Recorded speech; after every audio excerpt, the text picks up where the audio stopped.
SHA kwa utafiti wangu kwa akili zangu ambao nimeweka kwa akili zangu kuliko yako yenye ulifungua. SHA ni akaunti ya mtoto wako Shalin. Hiyo ndio ujinga ambao umefikiria Wakenya, ukaona Wakenya ni wapumbavu. Ukachukua akaunti kuweka mtoto wako Shalin ili sisi tulipie mtoto wako. Hatuwezi kurejesha SHA.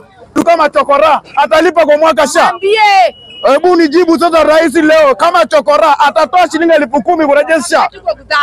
Na ile wakati ambapo ya Uhuru hata chokora alikuwa anaenda hospitali anatibiwa. Lakini sasa hii ukienda kwa hospitali paka urejeshe SHA, paka ukue na SHA, paka umaliza ati mwaka moja usaidini urejeshe SHA kwa mwaka moja ndio utibiwe. Na sasa mtu kama chini wa chokora atarejesha SHA na shilingi ngapi?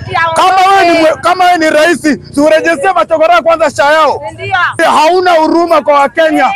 Kadi ni kwanza umechukua Wakenya umenasa, jinsi umesikia umefanya, umesema umenasa baba, umeleta kwako. Haukujua wewe ndio umenaswa. Na ninataka nimwambie mtu yote mwenye ako UDA, this round anza kupanga vitu zako kwenda nyumbani. Ruto akitoka, kama uko kwa mkono ya Ruto, nyuma ya Ruto, nyuma. Saa hii hatutaki kuteula watu wa ufisadi. Hakuna president ataenda tamu moja kama Ruto. Miaka moja kabisa, hata kama ni wewe. Kitu ya kwanza, wewe ulikuwa una tamaa ya uongozi.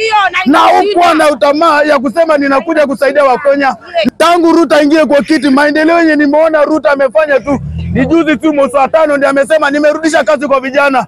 Na hii kazi ya kwa vijana tena ni upaguzi.